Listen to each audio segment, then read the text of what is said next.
Buenas tardes, alumnos de quinto año básico. Hace mucho rato que no nos vemos, ¿cierto? Hoy día vamos a comenzar nuestra primera clase grabada de la unidad de hidrosfera, la unidad de agua. Bien. Entonces, ahí está. Tenemos entonces que esta es nuestra primera clase y el objetivo de la clase va a ser comprender la importancia del agua dulce en el planeta, al compararla con la proporción de agua salada y cómo se produce el agua dulce en la naturaleza. Primero, tenemos que comprender qué es la hidrosfera. Como vemos acá en la palabra hidrosfera, hidro viene de agua, fera, ¿cierto? De esfera. Porque recordemos que nuestro planeta tiene una forma ovoide, ¿cierto? Pero antiguamente se le consideraba como una esfera. ¿Qué es la hidrosfera entonces? Como ya sabemos, aunque el planeta que habita se denomina Tierra, en él también existe aire y agua. Llamamos hidrosfera a la totalidad del agua en la Tierra. Ojo con esto, a la totalidad del agua en la Tierra. Que contempla el agua en estado sólido, como los hielos de los polos, los glaciares, ¿cierto? El agua líquida, como en los ríos, los lagos, océanos, mares, y la que se encuentra entre las rocas y los minerales del suelo, ¿ya? El agua en estado gaseoso la vamos a encontrar en el aire que respiramos. ¿Cómo? Por vapor de agua, ¿ya? Ese pequeño vapor de agua que son como gotículas, lo que comúnmente se le conoce como la humedad del aire o la humedad ambiental.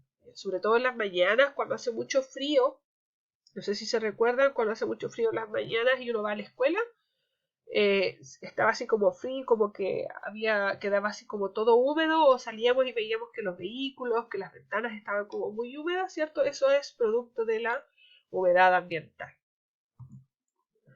¿Por qué es tan importante el agua? Primero que todo, porque todos los seres vivos, todos acá vemos en esta imagen, todos los seres vivos, personas, seres humanos, ¿cierto? Animalitos, los árboles, las plantas, ¿cierto? Todo lo que esté vivo va a estar formado por un 70% de agua, ¿ya? El 70% de nuestro cuerpo está constituido por agua, está formado por agua. Ya encontramos que en la sangre tenemos agua, en la saliva, en el sudor, en las lágrimas, como dice esta imagen, vamos a tener agua. Las células que forman a los seres vivos, un 70% es agua. ¿Por qué otra razón es importante? Porque, por ejemplo, nosotros necesitamos alimentarnos. La mayoría de los seres humanos tiene una dieta que es omnívora. ¿Qué quiere decir esto? Que consumimos tanto vegetales como animales, ¿ya? Y en este caso, por ejemplo, en el caso de consumir a otros animales como la carne, el pescado, pollo, mariscos, ¿cierto? Estaríamos hablando de que como son seres vivos, también están constituidos por un 70% de agua. Por otro lado, en la parte de los vegetales, como vemos aquí, ¿cierto? Necesitamos cultivarlos. Y para eso necesitamos regarlos en todo su cultivo. ¿Ya? De esa manera los vegetales pueden crecer y nosotros nos podemos nutrir, nos podemos alimentar de ellos. Pero también resulta ser que si no cuidamos el agua, si no le damos la importancia que realmente requiere, sobre todo en estos tiempos con el cambio climático, ¿cierto? Y con todas estas cosas, estamos viendo que estamos viviendo tiempos de sequía. Sobre todo en nuestro país, en la cuarta región, en la región metropolitana, ¿cierto? Hay una sequía tremenda. ¿Y qué provoca esto? Que no podamos desarrollar la agricultura, que no podamos regar los cultivos y de lo contrario no podemos tener los alimentos vegetales, ¿ya?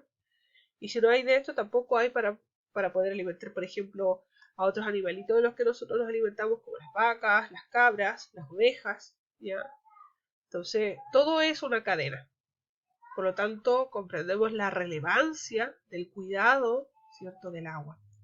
Además, nosotros necesitamos el agua para poder cumplir con nuestra higiene personal, para ducharnos, para lavarnos las manitos cuando están sucias, cuando vamos al baño, ¿cierto? Para lavar nuestra ropa, para lavar la loza, para distintas funciones, ¿ya? Así que el agua es sumamente importante, no solo para nosotros como seres humanos, sino que para toda la vida en el planeta. ¿Existirá más agua o tierra en nuestro planeta? Nosotros tenemos esta imagen de acá, si se fijan, que es, esta imagen que es nuestro planeta visto desde afuera, ¿ya? Y si se fijan, si nosotros observamos esto desde afuera, lo que más tenemos acá que se ve es agua. De hecho, se le denomina como el planeta azul, por las grandes cantidades de agua que tiene. Pero si yo vaciara todo el agua del planeta, me quedaría con todo esto. Y esta cantidad de acá, de agua, es la que corresponde en proporción a toda el agua que se ve acá. Entonces, en apariencia, pareciera que fuera mucha agua, pero en el fondo no lo es tanto. Si yo comparo en cuanto a la totalidad de agua y en cuanto a la totalidad de tierra, en proporciones hay mucho más tierra que agua en nuestro planeta. Y es por eso que se le llama planeta Tierra, ¿ya? Se le denomina planeta azul porque visto desde afuera pareciera que hay más agua. Pero realmente se le llama planeta Tierra porque hay más tierra. ¿Ok? El ciclo del agua. ¿Por qué le llamamos ciclo del agua?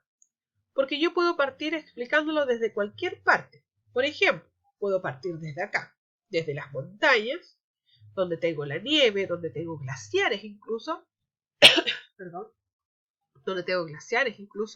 en donde la temperatura es mucho más baja, ¿ya? Mucho más baja a esta altura. Por lo tanto, el agua se va solidificando. Pero, dependiendo de la época del año, hay épocas en el año, ¿cierto? Como el verano, inicio de primavera, el verano, ¿cierto? En donde los rayos del sol calientan mucho más en estas zonas y esta nieve o glaciares comienzan a derretirse, como vemos acá. Y generan, ¿cierto?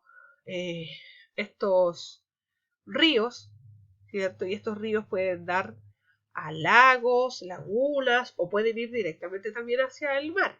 Pero siempre estos van a desembocar en el mar, ¿ya? Siempre desembocan en el mar. En el mar, producto del calor del sol, el agua se evapora. Por eso tenemos acá estas pequeñas así como nubecitas muy bajitas y esta flechita que indica así como que va subiendo, subiendo hasta que forman las nubes. Entonces, el agua líquida que está acá en el mar se va evaporando, ¿cierto? Y forma el agua gaseosa que van a ser parte de las nubes. Entonces, cuando ya las nubes están muy cargadas de gotas de agua, va a provocar que el agua precipite y se genera la lluvia, ¿ya? Pero si esta nube está muy cargadita y se acerca mucho a esta zona, como esta zona es de muy baja temperatura, en vez de caer agua líquida, va a caer nieve y nuevamente comienza el ciclo, ¿cierto? De depositar nieve sobre las montañas o de que si está muy frío, o sea, la temperatura es muy baja, puedan generarse glaciares, ¿ya? Por eso que se le llama esto el ciclo del agua. Y puedo partir de cualquier punto de estos, porque es un ciclo infinito, ¿ya? Actividad. Resuelve en tu cuaderno. Tomo mi lápiz, ¿cierto? Y puedo resolver esto en mi cuaderno. Pongo ahí clase en mi cuaderno, clase 1, parte 1, clase de ciencia, ¿cierto? Y escribo la pregunta o la actividad. No es necesario que haga el dibujo, ¿ok? Y se observa la siguiente imagen en la que se representa el ciclo del agua. Acá también tenemos en esta imagen representado el ciclo del agua. Ven que tenemos las montañas aquí, tenemos aquí la nieve, el río, ¿cierto? Las nubes que representan el agua gaseosa, el río que al derretirse, ¿cierto? La nieve y los glaciares en las montañas, y estos van a llegar, acá tenemos napas subterráneas, puede llegar por napas subterráneas hacia el mar, o puede llegar por ríos, ¿cierto? O esteros hacia el mar, y en el mar se evapora el agua, nuevamente por acción del sol, se generan las nubes, y esta nube producto de los vientos se pueden ir corriendo, ¿cierto? Nuevamente a hacer que precipite ya sea lluvia o si está cerca de las montañas precipite nieve. ¿Ok? Entonces, ¿qué dice acá? A partir de esta imagen y de lo que ya había explicado en esta y en la imagen anterior, explica de qué manera piensas que ocurre todo este proceso. Quiero que lo escriban con sus palabras, ¿ya? Lo que les expliqué yo de cómo es el ciclo del agua, básicamente, que lo expliquen con sus palabras. No con las palabras del papá, ni de la mamá, ni las mías, con las suyas. ¿Ok? Bien. Entonces, con sus palabras van a explicar el proceso, ¿cierto?, en que consiste el ciclo del agua y lo van a escribir, ¿cierto?, en su cuaderno. Para continuar, luego tenemos esta otra actividad. Respecto de la hidrosfera, Carlos, Camila y Susana, que son los nombres respectivos que salen en estos recuadros, realizan una afirmación diferente. Carlos dice: la hidrosfera corresponde solo a las grandes extensiones de agua, como los mares y los océanos. O sea, Carlos dice que la hidrosfera corresponde solo a mares y océanos, nada más. La afirmación de Camila dice: la hidrosfera corresponde a todas las aguas que se encuentran sobre y bajo la superficie de la Tierra.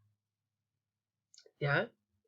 Dice que corresponde a todas las aguas, ojo, todas las aguas sobre la superficie de la Tierra y por debajo de la superficie de la Tierra, que se refiere a las napas subterráneas que les mencionaba en la diapositiva anterior.